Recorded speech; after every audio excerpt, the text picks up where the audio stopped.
A monkey starved for comfort over food. That single experiment explains why you push people away when you need them most, and stick around for the divorce stat that flips everything you assume about happy marriages. Your last breakup might have started in your crib. Hazan Shaver ran a love quiz in a local newspaper back in 1987 and found that adults sorted themselves into the same 3 attachment styles psychologists used for babies: secure, anxious, or avoidant. People who felt safe with caregivers as kids tended to trust partners easily. People who got inconsistent care became clingy or hypervigilant in love. Avoidant adults, raised with distant caregiving, kept partners at arm's length even in committed relationships. It's why the same person can date 5 different people and have the same fight every time. The pattern isn't about the partner. It's about the template. A baby monkey chose cloth over food. Harlow separated infant monkeys from their mothers and gave them 2 fake substitutes, a wire frame that dispensed milk, and a soft cloth frame with no food at all. The infants fed quickly at the wire mother, then spent the rest of their day clinging to the cloth one. When Harlow scared them with a loud noise, they ran to the cloth mother every single time. This wrecked the assumption that infants bond with whoever feeds them. It suggested comfort itself is a need, separate from hunger, and that idea reshaped how psychologists think about what kids carry into adult closeness. Being securely attached as a baby doesn't lock in a happy ending. Waters and colleagues tracked people from infancy into their early 20s and found 72% still matched their original attachment classification 20 years later. That sounds solid until you notice the other 28%. The people whose classification changed had almost always lived through something disruptive: a parent's divorce, a death, a serious illness in the family. So attachment style isn't fixed biology. It's a running average that life events can genuinely shift, for better or worse, well past childhood. The way your mother handled you at 12 months old was still showing up in your relationships at 25. The Minnesota Longitudinal study followed the same group of people from infancy through adulthood, rating early caregiving quality and then, decades later, filming them interacting with romantic partners. Kids who'd had more responsive, attuned caregivers grew into adults who handled conflict and closeness with partners more smoothly, based on those observed interactions. The link wasn't huge, and plenty of people beat the odds. But it was there, decades apart, in strangers' living rooms on camera. Watch a couple say goodbye at airport security and you can often guess their attachment style. Simpson and colleagues filmed women waiting to board flights that would separate them from their partners and rated how anxious each woman seemed. Anxiously attached women sought more comfort and got more visibly distressed the more anxious they felt. Avoidant women did the opposite: the more anxious they got, the less comfort they sought from their partner, pulling away right when they needed support most. It's a small window into a bigger pattern. How people handle stress in relationships often traces straight back to how they learned to handle it as kids. If your parents divorced, you're statistically more likely to divorce too, and it's not just genetics. Amato and DeBoer followed families for years and found the effect was strongest when parents split from a low-conflict marriage, one without obvious warning signs. That points to kids inheriting a lower threshold for walking away, not just repeating an escape from something bad. Picture a couple who never really fought, just drifted, then quietly separated. Their kid grows up learning that unhappiness alone is reason enough to leave, even without conflict. Divorce isn't handed down like eye color. It's handed down as a template for what counts as a good enough reason to quit. Vincent Felitti and colleagues asked over 17,000 adults about 10 categories of childhood adversity, things like abuse, neglect, or a parent battling addiction. The more categories a person checked, the higher their risk of depression, substance abuse, and chronic illness decades later, almost in a straight line. Someone with 4 or more adverse experiences was about 4.5 times more likely to report depression as an adult than someone with none. The study didn't measure relationship quality directly, but depression, addiction, and poor emotional regulation are exactly what erodes partnerships. A hard childhood doesn't guarantee a hard adulthood. It just means adversity stacks, and each layer makes emotional steadiness harder to hold on to. Here's a strange one. Thomas Beretsky found that when judges compared photos, women's husbands tended to resemble the women's own fathers more than chance would predict. The idea is called sexual imprinting, borrowed from animal behavior, where early exposure to a parent's face might quietly set the template for what looks right later on. Picture rating a stranger as attractive without realizing it echoes your dad's jawline or your mom's smile. But later attempts to repeat this with bigger samples got mixed results, and some researchers argue the original matches were closer to coincidence than pattern. Treat it as an intriguing lead, not a proven law of attraction.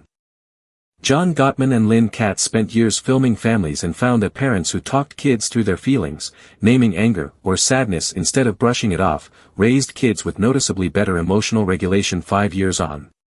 The logic is simple. A child told, "You're frustrated, and that's okay," learns to identify that feeling instead of just swallowing it or exploding.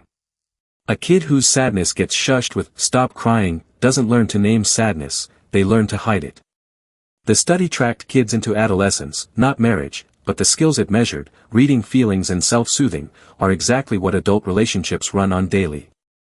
Sigmund Freud noticed that people often, without meaning to, end up in relationships that recreate the exact emotional dynamic they grew up with, even the painful ones. He called it repetition compulsion, this pull toward the familiar over the healthy. Think of someone who grew up managing an unpredictable parent's moods, then finds themselves years later drawn to an unpredictable partner, working just as hard to keep the peace. Modern psychology treats this as a clinical observation passed down through decades of therapy notes, not something tested in controlled studies. That doesn't make it false, it just means the evidence is stories, not data. Worth noticing anyway, familiar isn't the same as good for you. The single best predictor of relationship happiness at 80 wasn't income, IQ, or the social class you grew up in.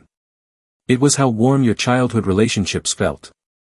Harvard's Grant study followed hundreds of men for over 70 years, tracking career, health, and marriage, and the warmth of the bond with parents and siblings in youth outpredicted every other variable for a happy marriage decades later. One man raised in a cold, distant home ended up isolated despite real wealth. Another from a poor but affectionate family thrived in love. Researchers still can't fully explain the mechanism, only the pattern.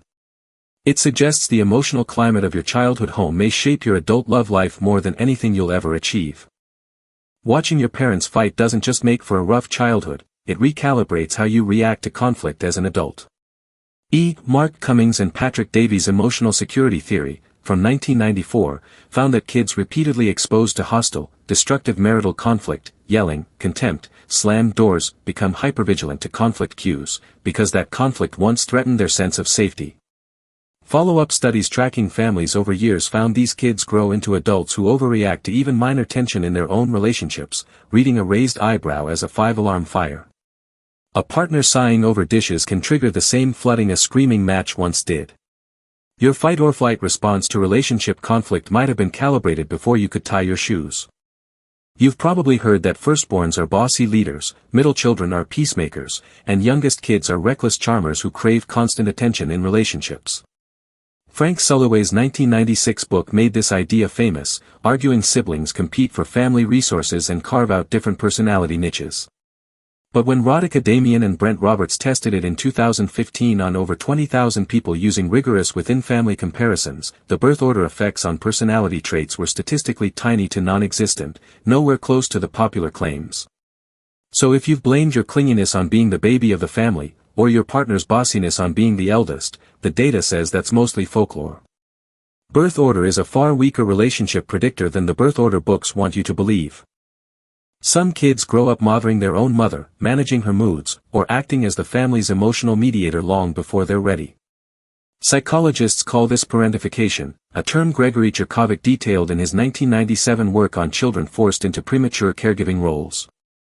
Reviews of this research, including work by Lisa Hooper and colleagues, link childhood parentification to adult patterns of overfunctioning in relationships, managing a partner's feelings while neglecting your own, or feeling anxious when you're not needed. The evidence is mixed, since most studies rely on adults recalling their own childhood role rather than tracking it in real time. Still, if you were the one calming an adult down as a kid, you might now be the one who can't stop rescuing your partner. If your parents pulled away emotionally whenever you disappointed them, the cold shoulder instead of a conversation, that tactic may follow you into every relationship you have. Avi Asser, Guy Roth and Edward Desi's 2004 research on conditional regard found that children whose parents withdrew affection contingent on good behavior complied in the moment, but reported more resentment toward their parents and shakier self-worth. Later work by the same team linked this parenting style to adults who chase their partner's approval and feel crushed by even mild criticism, because love once felt conditional on performance. Picture someone who apologizes reflexively after any disagreement, terrified the relationship might end. Much of that anxious approval-seeking may trace back to a parent's silence rather than their shouting. Growing up around abuse doesn't guarantee you'll repeat it, but it does shift the odds. Kathy Spatz Whittam tracked hundreds of kids with documented court cases of abuse or neglect against a matched group with no such record. Decades later, the abused group showed significantly higher rates of arrest for violent crime, and later work linked that same childhood exposure to a higher risk of ending up in violent adult relationships, either as the one who hits or the one who gets hit. Here's the part that gets lost: most abused kids don't become abusers. The risk goes up, it doesn't become destiny. That distinction matters, because treating survivors as future perpetrators is both inaccurate and cruel. Here's an uncomfortable one for anyone who blames their parents for their love life. Twin studies suggest your childhood home explains less of your adult relationship quality than you'd think. Researchers led by Jenny Niederheiser compared identical and fraternal twins' marital satisfaction and found genetics accounted for a meaningful slice of the variation, while growing up in the same household, the shared environment, added almost nothing once genetics was factored in. That doesn't mean parenting is irrelevant. It means the specific, same house, same rules part isn't doing the work people assume. Your unique experiences, the ones your sibling never had, seem to matter more. It's a finding that unsettles a lot of pop psychology. The quality of your best friendship at age 11 might predict how connected you feel at 23. Catherine Bagwell and Andrew Newcomb followed kids rated on close friendship quality in late childhood, then reassessed them 12 years later. The ones with a genuinely close friend back then reported higher self-worth and less loneliness as young adults, even after controlling for how popular they'd been with the wider peer group. Popularity wasn't the protective factor, one solid, mutual friendship was. It fits an old idea from psychiatrist Harry Stack Sullivan, that early best friendships teach mutuality and perspective-taking before romance ever enters the picture. The sample was small, so treat this as suggestive rather than settled. You don't just inherit your parents' warmth, you inherit their exact style of arguing. Rand Conger and colleagues, running the Iowa Youth and Families Project, filmed real family interactions when kids were in early adolescence, then filmed those same people arguing with romantic partners years later. Parents who were harsh and hostile in the early recordings had grown children who showed that same hostile, poorly regulated conflict style with their own partners. It wasn't about how much affection was in the house, it was about specific moves, interrupting, escalating, stonewalling. You learned the choreography before you learned words for it. That's a different mechanism than simple warmth, and it's one reason couples therapy often starts by naming the pattern, not just the feeling. If your family moved a lot when you were a kid, you might carry that into how you handle adult relationships. Shigehiro Oishi and Ulrich Skimak analyzed large-scale American survey data and found that adults who'd moved frequently as children reported lower well-being overall, and the effect was strongest among people who described themselves as introverted. The theory is straightforward: every move meant rebuilding a social world from scratch, and kids who found that hardest may never have fully practiced forming deep, lasting ties. It's not that movers can't build good relationships as adults, it's that the extra practice everyone else got, staying in one town, one school, one friend group, they had to find another way to get, or never got at all. Which one of these hit closest to home for you, and did you already notice it before today?